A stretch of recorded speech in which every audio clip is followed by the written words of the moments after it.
Hello everyone, welcome back to my new vlog. അപ്പോൾ എല്ലാവരും സുഖമായിട്ടിരിക്കുന്നല്ലോ അല്ലേ? നമ്മളിവിടെ സുഖമായിട്ടിരിക്കുന്നു. എനിക്ക് വേദനയും കാര്യങ്ങളും ഒക്കെ വീണ്ടും സ്റ്റാർട്ട് ചെയ്തിട്ടുണ്ടെന്ന് ഞാൻ പറഞ്ഞപ്പോൾ തന്നെ ഒരുപാട് കമൻസ് വരുന്നുണ്ടായിരുന്നു. അപ്പോൾ ഞാൻ വിചാരിച്ചു ഒരു ലോങ് വീഡിയോ ആയിട്ട് തന്നെ ചെയ്യാം. അതിനകത്താകുമ്പം എനിക്ക് ഫുൾ കാര്യങ്ങൾ നിങ്ങളുമായിട്ട് ഷെയർ ചെയ്യാനായിട്ട് പറ്റും. അപ്പോൾ ഈ ഒരു വീഡിയോയ്ക്കകത്തൂടെ ഞാൻ എൻ്റെ ഇപ്പോഴത്തെ സിറ്റുവേഷനും എന്താണ് എനിക്ക് സംഭവിച്ചതെന്നും അല്ലെങ്കിൽ എന്ത് കാര്യങ്ങളാണ് ഞാൻ ചെയ്തുകൊണ്ടിരിക്കുന്നതെന്നും ഒക്കെയുള്ള ഡീറ്റെയിൽ ആയിട്ടുള്ള കാര്യങ്ങൾ ഞാൻ ഈ ഒരു വീഡിയോയ്ക്കകത്ത് ഇൻക്ലൂഡ് ചെയ്യുന്നതായിരിക്കും. അതുകൊണ്ട് തന്നെ നിങ്ങൾ വീഡിയോ സ്കിപ്പ് ചെയ്യാതെ കാണാനായിട്ട് ശ്രമിക്കുക കേട്ടോ. അപ്പോൾ രാവിലെ നേരത്തെ എണീറ്റ് വന്നിട്ടുണ്ടായിരുന്നു. അപ്പോൾ എണീറ്റ് വന്നപ്പോൾ അമ്മയാണെങ്കിൽ ഉറക്കപ്പിച്ചിൽ ഇങ്ങനെ എണീറ്റ് വന്നെന്ന് എന്തൊക്കെയോ പറയാണ് കേട്ടോ. അതുകൊണ്ടാണ് ഞങ്ങളിങ്ങനെ ചിരിച്ചുകൊണ്ടിരിക്കുന്നത്. പിന്നെ അമ്മമാർ വന്നതിന് ശേഷം ഞാൻ എപ്പോഴും ലേറ്റായിട്ടാണ് എണീറ്റ് വരാറ്. എനിക്കായിട്ട് എന്തെങ്കിലും കുക്കിങ്ങിൻ്റെ ജോലികളുണ്ടെങ്കിൽ മാത്രമേ ഞാൻ നേരത്തെ എണീക്കാറുള്ളൂ കേട്ടോ. ഇപ്പോഴാണ് പിന്നെയും ഞാൻ ഓരോന്നൊക്കെ ചെറുതായിട്ട് കുക്കിങ്ങൊക്കെ ചെയ്ത് തുടങ്ങിയത് പോലും. മെയിനായിട്ടുള്ള കുക്കിങ്ങൊക്കെ അമ്മമാർ തന്നെയാണ് കേട്ടോ. അപ്പോൾ പാത്തൂനാണെങ്കിൽ എന്നും ചോറാണ് കൊടുത്തു വിടുന്നത്. മഷ്റൂം ബിരിയാണി ഉണ്ടാക്കി തരാമോ എന്നിങ്ങനെ കുറേ ദിവസമായിട്ട് ചോദിക്കുന്നു കേട്ടോ. അപ്പം ഇതിന് മഷ്റൂം മേടിച്ചിട്ടുണ്ടായിരുന്നു. അപ്പോൾ അമ്മമാരാണെങ്കിൽ അതിന് വേണ്ട സാധനങ്ങളൊക്കെ എനിക്കിങ്ങനെ അരിഞ്ഞ് റെഡിയാക്കി തന്നു. അപ്പോൾ ഞാൻ വിചാരിച്ചെന്നാൽ അത് ബിരിയാണി ഉണ്ടാക്കി കൊടുക്കാമെന്ന്. അപ്പോൾ അതിന് വേണ്ടിയിട്ടാണ് കേട്ടോ ഞാൻ നേരത്തെ എണീറ്റത്. അപ്പം രാവിലെ എണീറ്റ് വന്നപ്പോൾ തന്നെ ഇതിനും അമ്മയുടെ ഷുഗർ ചെക്ക് ചെയ്യണം കേട്ടോ. അമ്മയ്ക്ക് ഷുഗർ ഉണ്ട്. അമ്മ യൂട്രസ് എടുത്ത് കളഞ്ഞ സമയത്ത് അമ്മയ്ക്ക് ഷുഗർ വന്നതായിരുന്നു. പക്ഷെ കൂടുതലൊന്നുമില്ല കേട്ടോ. അതിനാണ് ഞങ്ങൾ പറയുന്നത് ഷുഗർ കുറവാണെന്ന് കണ്ടപ്പോൾ അമ്മയുടെ മുഖത്തെ സന്തോഷം കണ്ടോയെന്നും പറഞ്ഞിട്ട് ഞങ്ങൾ ചിരിച്ചതാണ് കേട്ടോ. പിന്നെ അത് കഴിഞ്ഞപ്പോഴത്തേക്ക് അമ്മ മുട്ടക്കറി വെക്കാനായിട്ട് മുട്ടയൊക്കെ ഒന്ന് കുക്കറിലിട്ട് വെച്ചിട്ടുണ്ടായിരുന്നു. പിന്നെ ഉഷാമയാണെങ്കിൽ ബിരിയാണി വെക്കാനായിട്ട് ഉരുളിയൊക്കെ കഴുകി തന്നപ്പം അത് ഞാനങ്ങ് അടുപ്പത്തേക്ക് വെക്കുകയാണ്. നമ്മുടെ തൊട്ട് ഓപ്പോസിറ്റ് താമസിക്കുന്ന ഗായത്രി ആൻറ്റീൻ്റെ റെസിപ്പിയാണ് കേട്ടോ ഞാൻ ഈ ഒരു ബിരിയാണി വെക്കുന്നത്. ആൻറ്റിയുടെ ബിരിയാണി നല്ല ടേസ്റ്റാണെന്ന് ഞാൻ പറഞ്ഞിട്ടുണ്ടല്ലോ. അപ്പം ആൻറ്റി മഷ്റൂം ബിരിയാണി വെക്കുന്നത് എങ്ങനെയാണെന്ന് ചോദിച്ചിട്ട് അതുപോലെ തന്നെ വെക്കാനായിട്ടാണ് കേട്ടോ ഞാൻ എല്ലാം റെഡിയാക്കിയൊക്കെ വെച്ചിരുന്നത്.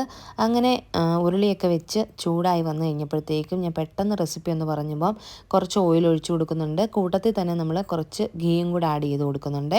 അപ്പോൾ ഓയിൽ വെളിച്ചെണ്ണയല്ല, വേറെ ഏത് ഓയിൽ വേണമെങ്കിലും നിങ്ങൾക്ക് യൂസ് ചെയ്യാം കേട്ടോ. പിന്നെ അതിലേക്ക് ഒരു 3 മീഡിയം സൈസ് സവാളയും അതുപോലെ തന്നെ ഒരു 10 കൊച്ചുള്ളി അരിഞ്ഞതും കൂടി ഇട്ട് കൊടുത്തിട്ട് നന്നായിട്ട് അതൊന്ന് വഴറ്റിയെടുക്കുന്നുണ്ട്. അപ്പോൾ അതവിടെ കിടന്നിങ്ങനെ വഴളുന്ന സമയത്ത് അമ്മയാണെങ്കിൽ 2 പച്ചമുളകും കൂടെ കീറി ഇടുന്നുണ്ട് കേട്ടോ അതിലേക്ക്. അപ്പോൾ എരിവിന് ആവശ്യത്തിനുള്ള പച്ചമുളക് ഇടാം. പിന്നെ ബേ ലീഫ് ഇട്ട് കൊടുക്കുന്നുണ്ട് കേട്ടോ. ഞാനൊരു 3 ഇട്ട് കൊടുക്കുന്നുണ്ട്. എന്നിട്ട് ഇതെല്ലാം കൂടെ നന്നായിട്ടൊന്ന് വഴറ്റിയെടുക്കണം. നല്ല സോഫ്റ്റായിട്ട് വഴണ്ട് വരണം കേട്ടോ. അതിൻ്റെ ഇടയ്ക്ക് അമ്മ മുട്ടക്കറിക്ക് വെച്ചിരിക്കുന്നതും കൂടെ ഞാനൊന്ന് ഇളക്കി കൊടുക്കുന്നുണ്ട്. ദിനും ജിമ്മിലേക്ക് പോകാനായിട്ട് റെഡി ആയിട്ടുണ്ട്. അപ്പോൾ അമ്മയാണെങ്കിൽ മുട്ടക്കറി ഇങ്ങനെ റെഡിയാക്കിക്കൊണ്ടിരിക്കുന്നുണ്ട്. അപ്പത്തിന് മാവ് നമ്മൾ തലേന്ന് അരച്ച് വെച്ചിട്ടുണ്ടായിരുന്നു. അപ്പോൾ അപ്പം മുട്ടക്കറിയാണ് രാവിലത്തെ ബ്രേക്ക്ഫാസ്റ്റ്. പിന്നെ ഇതിലേക്ക് നമ്മൾ 1 ടേബിൾ സ്പൂൺ ഇഞ്ചി വെളുത്തുള്ളി പേസ്റ്റും പിന്നെ 1 ടീസ്പൂൺ നമ്മൾ കാശ്മീരി ചില്ലി പൗഡറാണ് കേട്ടോ ഇട്ട് കൊടുത്തിട്ടുള്ളത്. കുറച്ചും കൂടെ കളർ വേണമെന്നുണ്ടെങ്കിൽ നിങ്ങൾക്ക് ഒരു 1.5 ടീസ്പൂൺ വരെ ചില്ലി പൗഡർ ഇട്ട് കൊടുക്കാം. പിന്നെ അതിലേക്ക് ഒരു കൈ നിറയെ മല്ലിയിലയും അതിൽ നിന്ന് കുറച്ച് കുറവ് പുതിനയിലയും കൂടെ ചെറുതായിട്ട് അരിഞ്ഞിട്ടിട്ട് കൊടുക്കുന്നുണ്ട് കേട്ടോ. അതും കൂടി ഇട്ടിട്ട് നന്നായിട്ടൊന്ന് മിക്സ് ചെയ്ത് കൊടുക്കാം. അപ്പോൾ ഇഞ്ചി വെളുത്തുള്ളി പേസ്റ്റിൻ്റെ ആ ഒരു പച്ച ടേസ്റ്റൊക്കെ ഉണ്ടല്ലോ, അതൊക്കെ ഒന്ന് മാറി വരുന്നിടം വരെ നമുക്കൊന്ന് ഇളക്കി കൊടുക്കണം. പിന്നെ ഇതിലേക്കൊരു മീഡിയം സൈസിലുള്ള തക്കാളി അരിഞ്ഞതും കൂടി ഇട്ട് കൊടുക്കുന്നുണ്ട്.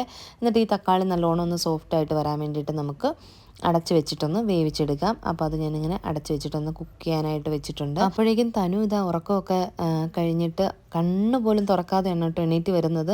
അടുക്കളയിൽ വന്നിട്ടാണ് കേട്ടോ അവൾ പിന്നെ കണ്ണ് തുറക്കുന്നത്. അപ്പം ഞങ്ങൾ അമ്മയോട് പറയായിരുന്നു ഇതേപോലെ തന്നെ അമ്മ എണീറ്റ് വരുന്നതെന്നും പറഞ്ഞ് അമ്മേനെ കളിയാക്കുമായിരുന്നു കേട്ടോ. അപ്പോൾ അതാ തനു എണീറ്റ് വന്നിട്ടുണ്ട്. അത് കഴിഞ്ഞ് പിന്നെ തനുവിനെ അമ്മ കൊണ്ട് ഉറക്കി കേട്ടോ. സ്ട്രോളറെ കിടത്തി ഉറക്കിയിട്ടുണ്ടായിരുന്നു. അതിന് ശേഷം പിന്നെ അമ്മ പാത്രങ്ങളൊക്കെ ഒന്ന് തുടച്ച് വെക്കുകയാണ്. അപ്പോഴേക്കും തക്കാളിയൊക്കെ നല്ലോണം വെന്ത് സോഫ്റ്റ് ആയിട്ടുണ്ടായിരുന്നു. അപ്പോൾ നല്ലോണം വേവണം കേട്ടോ തക്കാളി. നല്ലപോലെ സോഫ്റ്റായി കഴിഞ്ഞതിന് ശേഷം പിന്നെ നമ്മളിതിലേക്ക് മഷ്റൂം കട്ട് ചെയ്ത് വെച്ചിട്ടുണ്ടായിരുന്നു, അതിട്ട് കൊടുക്കുന്നുണ്ട്. 2 പാക്കറ്റ് മഷ്റൂമാണ് കേട്ടോ ഞാൻ എടുത്തിട്ടുള്ളത്. അത് ഇതിലേക്ക് ചേർത്ത് കൊടുത്തിട്ടുണ്ട്. പിന്നെ അതിൻ്റെ കൂട്ടത്തിൽ നമ്മളൊരു മസാല സ്പൈസസ് എല്ലാം കൂടി ഇട്ടിട്ടുള്ളൊരു മസാല ചേർത്ത് കൊടുക്കുകയാണ്. ഇതെങ്ങനെയാണ് തയ്യാറാക്കുന്നതെന്നുള്ള ഡീറ്റെയിൽ ആയിട്ടുള്ള കാര്യങ്ങൾ ഞാൻ ഡിസ്ക്രിപ്ഷനിൽ എഴുതി കൊടുക്കാം കേട്ടോ. അപ്പോൾ നിങ്ങൾ അതൊന്ന് ചെക്ക് ചെയ്തിട്ട് അങ്ങനെ തയ്യാറാക്കിയാൽ മതി കേട്ടോ. അപ്പോൾ അങ്ങനെ അത് തയ്യാറാക്കിയത് ഞാനൊരു 2 ടീസ്പൂൺ ഇട്ട് കൊടുത്തിട്ടുണ്ട്.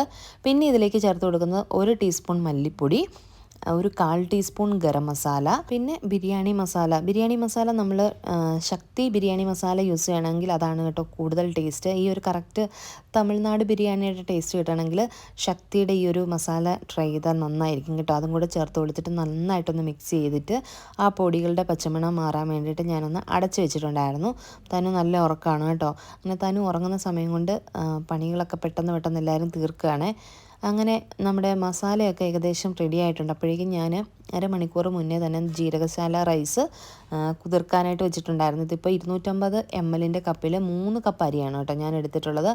അത് നന്നായിട്ട് വെള്ളം വാർന്നതിന് ശേഷം ഇങ്ങനെ നമ്മൾ ഇതിലേക്കൊന്ന് ഇട്ട് കൊടുത്തിട്ട് ആ അരിയൊന്ന് നമുക്ക് റോസ്റ്റ് ചെയ്തെടുക്കണം കേട്ടോ. ഒരു 3-4 മിനിറ്റ് നമുക്കിതിങ്ങനെ ഒന്ന് ഇളക്കി കൊടുത്തൊന്ന് റോസ്റ്റാക്കി എടുക്കാം. അങ്ങനെ അതെല്ലാം കൂടെ ഞാനൊന്ന് മിക്സ് ചെയ്ത് കൊടുക്കുന്നുണ്ട് കേട്ടോ.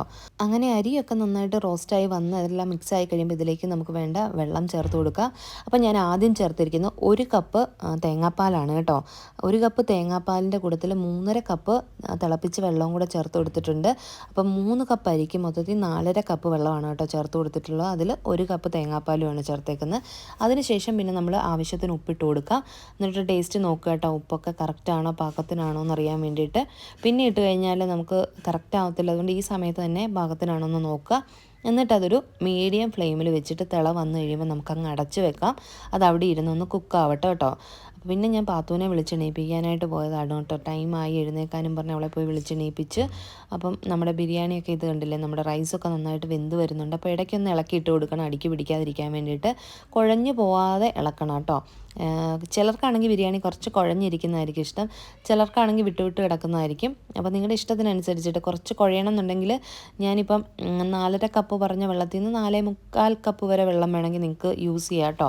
അങ്ങനെ എളുപ്പത്തിൽ ഉണ്ടാക്കാൻ പറ്റുന്ന നല്ല ടേസ്റ്റി ആയിട്ടുള്ളൊരു ബിരിയാണിയാണ്. 1 പോട്ട് ബിരിയാണി എന്ന് പറയാം, കാരണം വേറെ പാത്രങ്ങളൊന്നും നമുക്ക് ആവശ്യമായിട്ടില്ല കേട്ടോ. അങ്ങനെ പിന്നെ പാത്തു എണ്ണീറ്റ് വന്ന് വെള്ളമൊക്കെ കുടിക്കുന്നുണ്ട് കേട്ടോ. പിന്നെ അവളെ എഴുന്നേൽപ്പിച്ച് വിട്ടു, അവളെ ബ്രഷ് ചെയ്യാനും റെഡിയാക്കാനും ഒക്കെ ആയിട്ട്. ഇനിയിപ്പം എൻ്റെ നടുവിന് വേദനയുടെ കാര്യങ്ങളൊക്കെ പറയാം കേട്ടോ. എനിക്കിപ്പം നല്ല പെയിനുണ്ട്. ഫസ്റ്റ് എനിക്ക് പെയിൻ വന്ന് ഞാൻ ഡോക്ടറെ കണ്ടപ്പോൾ ഡോക്ടർ 1 വീക്ക് റെസ്റ്റ് പറഞ്ഞിട്ടുണ്ടായിരുന്നു. ആ റെസ്റ്റ് പ്രോപ്പറായിട്ട് എടുത്തു, വേദന കുറഞ്ഞു. അത് കഴിഞ്ഞ് പിന്നെയും ചെറിയ വേദന വന്നപ്പോൾ പോയി MRI എടുത്തു. MRI എടുത്തു കഴിഞ്ഞപ്പോൾ ഡോക്ടർ പറഞ്ഞതെന്ന് വെച്ചാൽ 15 ദിവസത്തേക്ക് മെഡിസിൻ കഴിക്കാൻ, പിന്നെ കംപ്ലീറ്റ് ബെഡ് റെസ്റ്റ് വേണ്ട, നമ്മുടെ കാര്യങ്ങളൊക്കെ നമുക്ക് ചെയ്യാം. പക്ഷെ ഒരുപാട് നേരം നിൽക്കാനോ ഒരുപാട് നേരം ഇരിക്കാനോ കുനിഞ്ഞ് ഒരു സാധനങ്ങൾ എടുക്കാനോ ബെൻഡ് ചെയ്യാനോ പാടില്ല. വെയിറ്റ് എടുക്കരുത്, കുഞ്ഞിനെ എടുക്കരുത്, അങ്ങനെയുള്ള കാര്യങ്ങളൊക്കെ ശ്രദ്ധിക്കണം. എന്നാൽ കംപ്ലീറ്റ് ബെഡ് റെസ്റ്റിൻ്റെ ആവശ്യമില്ല. അതേസമയം വേദന ഇതൊക്കെ ഇങ്ങനെ നോക്കിയിട്ടും വേദന വരുവാണെങ്കിൽ സർജറിയിലേക്ക് പോകേണ്ടി വരുമെന്നാണ് ഡോക്ടർ പറഞ്ഞിരുന്നത്. അപ്പം ഇപ്പോഴും എനിക്ക് ഒരുപാട് പേര് മെസ്സേജ് ചെയ്ത് ചോദിക്കുന്നുണ്ട് എൻ്റെ ബാക്ക് പെയിൻ്റെ ഡീറ്റെയിൽസ്. അതുകൊണ്ട് തന്നെ ഞാൻ പറയാം. എൻ്റെ MRI റിപ്പോർട്ടിലെ മെയിൻ ഇഷ്യൂ എന്ന് പറയുന്നത് ലംബാർ സ്പോണ്ടിലോസിസ് ആണ് കേട്ടോ. പിന്നെ L4, L5, S1 ലെവലുകളിലെ ഡിസ്കിന് പ്രശ്നങ്ങളുണ്ട്. L5, S1 ഭാഗത്തെ നെർവിന് പ്രഷർ വരുന്നത് കൊണ്ട് തന്നെ എനിക്ക് നടുവിൽ നിന്ന് കാലിലേക്കുള്ള പെയിന് നന്നായിട്ട് റേഡിയേറ്റ് ചെയ്യുന്നുണ്ട്. അപ്പോൾ അതുകൂടാതെ തന്നെ L5 എന്ന എല്ലിൻ്റെ ഒരു ഭാഗത്ത് ചെറിയ ഫ്രാക്ചറും ഉണ്ട്. അതുകൊണ്ട് തന്നെ ആ ഒരു ഭാഗത്തെ വെർട്ടീബ്ര അല്പം മുന്നോട്ട് തന്നെ നീങ്ങിയിട്ടുണ്ട്. അതുകൊണ്ട് എനിക്ക് ഈ ഒരു ബാക്ക് പെയിൻ എന്ന് പറയുന്നത് സാധാരണ ഒരു ബാക്ക് പെയിൻ അല്ല.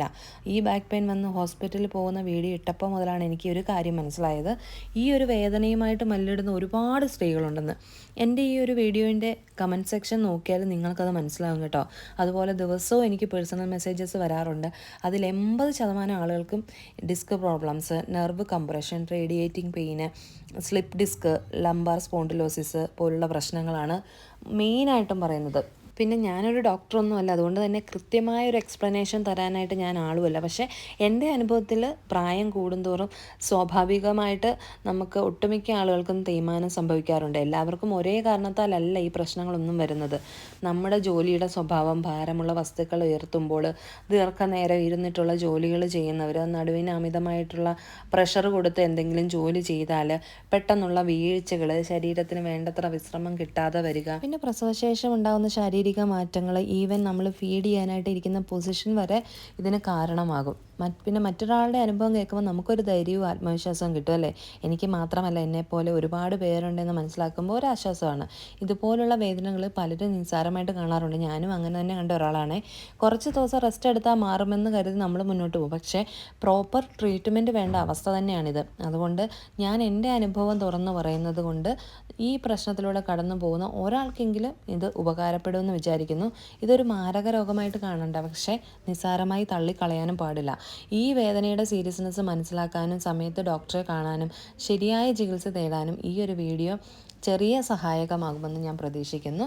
നിങ്ങളുടെ അനുഭവങ്ങൾ നിങ്ങളും പങ്കുവെക്കുക. അപ്പോൾ പരസ്പരം ഷെയർ ചെയ്യുന്നത് വഴി മറ്റൊരാൾക്ക് പ്രതീക്ഷയും ധൈര്യവും കിട്ടുവാണെങ്കിൽ അത് വലിയ കാര്യം തന്നെയല്ലേ. അപ്പോൾ എൻ്റെ ബാക്ക് പെയിനുമായിട്ട് ബന്ധപ്പെട്ട് ഇതൊക്കെയാണ് എനിക്ക് നിങ്ങളുമായിട്ട് ഷെയർ ചെയ്യാനായിട്ടുണ്ടായിരുന്ന കാര്യങ്ങൾ. അപ്പോൾ നിങ്ങൾക്ക് ഏകദേശം എല്ലാത്തിനെക്കുറിച്ചും ഒരു ഐഡിയ കിട്ടിക്കാണുമെന്ന് ഞാൻ വിചാരിക്കുന്നു. പിന്നെ നമ്മുടെ വീഡിയോ കാണുന്ന മൈ പാഷൻ ബൈ ഹന്നൂസ് എന്ന് പറയുന്ന ചാനലിലെ ഹന്ന ഫാത്തിമയുടെ ബർത്ത്ഡേ ആണ് കേട്ടോ ഇന്ന്. അപ്പോൾ ഹന്ന ഫാത്തിമയ്ക്ക് നമ്മുടെ ഫാമിലിയിലെ എല്ലാവരുടെയും വക ബർത്ത്ഡേ വിഷസ് അറിയിച്ചുകൊള്ളുന്നു. അപ്പം ഇത്രേ ഉള്ളൂ നമ്മുടെ ഇന്നത്തെ വീഡിയോ ഇഷ്ടപ്പെട്ട് കഴിഞ്ഞാൽ നിങ്ങൾ ലൈക്ക് ചെയ്യുക, കമൻറ്റ് ചെയ്യുക, പിന്നെ സബ്സ്ക്രൈബ് ചെയ്യാതെ കാണുന്നവർ സബ്സ്ക്രൈബ് ചെയ്ത് സപ്പോർട്ട് ചെയ്യുക. പുതിയൊരു നല്ല വീഡിയോയുമായിട്ട് വരുന്നവരേക്കും എല്ലാവർക്കും നന്ദി, നമസ്കാരം, താങ്ക്